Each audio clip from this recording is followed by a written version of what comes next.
So hello guys, welcome to my YouTube channel. इस video में हम देखेंगे एलआईसी का एस्टेब्लिशमेंट कैसे हुआ या एलआईसी की हिस्ट्री क्या रही है। तो बेसिकली शुरू करते हैं।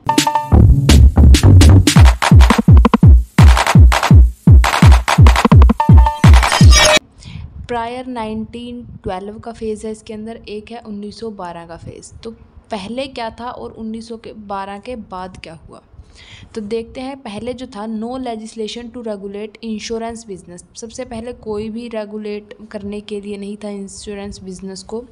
देन 1818 में life insurance in its modern form came to India from England in year 1880। तो सबसे पहले हम देखते हैं इसके अंदर हमारा जो की पॉइंट बनता है वो है इंग्लैंड से आया था 1818 में हमारा ये लाइफ इंश्योरेंस का कॉन्सेप्ट। तो oriental Life Insurance company was the first insurance company in India.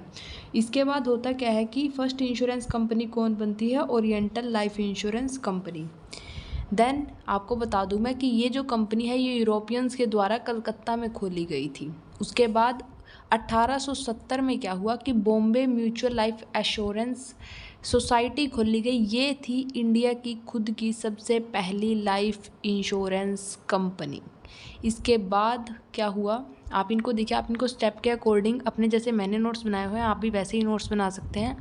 And इनको आप एक एक पॉइंट में याद करना, एक बार आप फिर से इनको रिकॉल करने की कोशिश करना, देन आपको अच्छे से याद हो जाएगा। लास्ट में भी मैं भी फिर से रिकैप करूँगी इसका पूरे का, जिससे आपको अच्छे से याद रहे।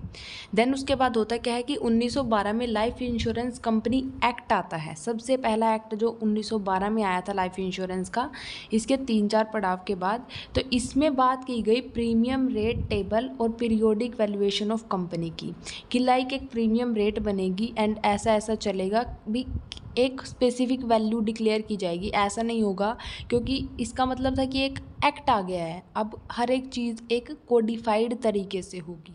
तो इसके बाद देखते हैं कि और एक और चीज़ कि ये सब चीज़ें कौन करेगा? Certified by actuary. एक्चुअरी कौन होता था? One who calculate premium. ये वो बंदा होता था जो प्रीमियम को कैलकुलेट करता था। तो इसके बाद क्या हुआ, बट इससे डिस्क्रिमिनेशन बढ़ गया फॉरेन और इंडियन कंपनीज़ के बीच में, क्योंकि ये एक्ट गवर्न करता था सिर्फ और सिर्फ इंडियन कंपनीज़ को, ये फॉरेन कंपनीज़ को गवर्न नहीं करता था। तो चलिए देखते हैं इसके बाद क्या हुआ। इसके बाद 1938 में इंश्योरेंस एक्ट आया। 1938 सबसे पहले 1912 में आया act life insurance companies act 1912, जो कि क्या हुआ था, जो कि लाइक उसने एक डिफरेंस क्रिएट कर दिया था फॉरेन और इंडियन कंपनीज़ के बारे में। इसके बाद आया ये वाला एक्ट। इसने क्या किया, सबसे पहला गवर्न करता था जो लाइफ इंश्योरेंस को भी और नॉन लाइफ इंश्योरेंस को भी, दोनों इंश्योरेंसेस को ये गवर्न करता था। फर्स्ट जो इंश्योरेंस था वो सिर्फ और सिर्फ लाइफ इंश्योरेंस के बारे में बात करता था। इसके बाद देखते हैं कि इसके अंदर अब स्टेट को किस बात की ज़रूरत थी? स्टेट को चाहिए थी एक स्ट्रिक्ट कंट्रोल पूरे बिजनेस के ऊपर। तो इसके बाद होता क्या है, अब स्ट्रिक्ट कंट्रोल कैसे होगा?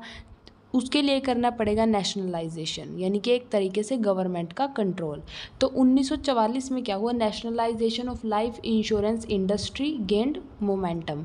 इसके बाद इसका दौर शुरू हुआ एंड ये सब कुछ चीज़ें शुरू होनी शुरू हो गई।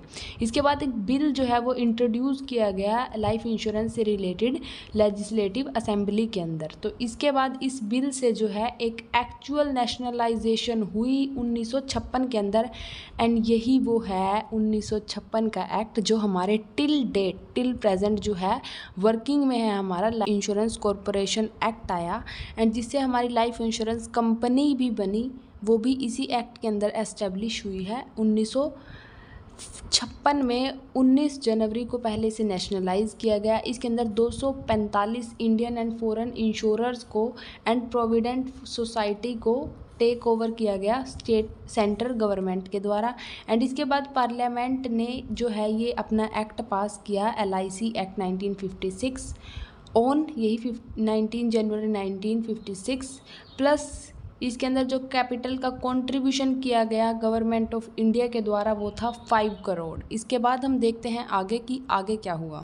देन एट लास्ट 1 सितंबर 1956 को है लाइफ इंश्योरेंस कॉरपोरेशन एक्ट जिसके अंदर लाइफ इंश्योरेंस कंपनी का एस्टेब्लिशमेंट हुआ, उसको एस्टेब्लिश किया गया।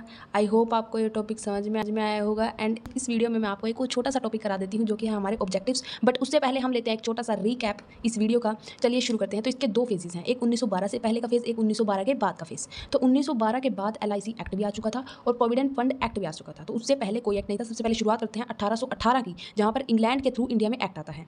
ओरिएंटल लाइफ इंश्योरेंस कंपनी बनती है, सबसे पहली इंश्योरेंस की कंपनी जो कि यूरोपियंस बनाते हैं कलकत्ता में। उसके बाद 1870 में सबसे पहले इंडिया की सबसे पहली कंपनी बनती है Bombay mutual life assurance society. उसके बाद तो हमारा यही मतलब 2 ही कारण है, 1818 वाला, 1870 वाला। उसके बाद 1912 में सबसे पहला लाइफ इंश्योरेंस एक्ट ही बन जाता है। बट ये जो है इसके अंदर प्रीमियम रेट का टेबल एंड उसकी वैल्यूएशन को कौन सर्टिफाइड तरीके से उनको कौन बनाएगा, इसके बारे में बात की गई। बट इससे एक डिस्क्रिमिनेशन क्रिएट हो गया। उसके बाद एक और एक्ट आया, इंश्योरेंस एक्ट 1938। इसके बाद नेशनलाइजेशन की बात हुई 1944 में। देन उसके बाद फाइनली ये हमारा एक्ट बना। इसके बाद हम देखते हैं इसका ऑब्जेक्टिव्स, इस एक्ट के क्या ऑब्जेक्टिव्स हैं। So this is the objectives of this act to mobilize the community's saving and make it available।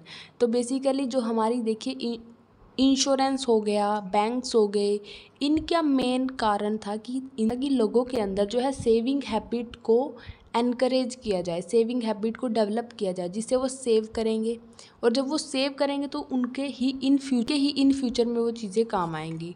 To provide direct loan to industry unit, and इससे क्या होगा, ये डायरेक्ट लोन प्रोवाइड करा सकते हैं इंडस्ट्री यूनिट को, क्योंकि इंश्योरेंस जो हमारी लाइफ इंश्योरेंस कंपनी है वो ही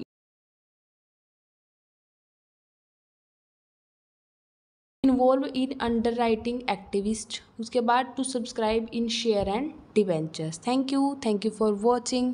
आई होप आपको ये अच्छे से समझ में आया होगा। Thank you for watching. Bye bye.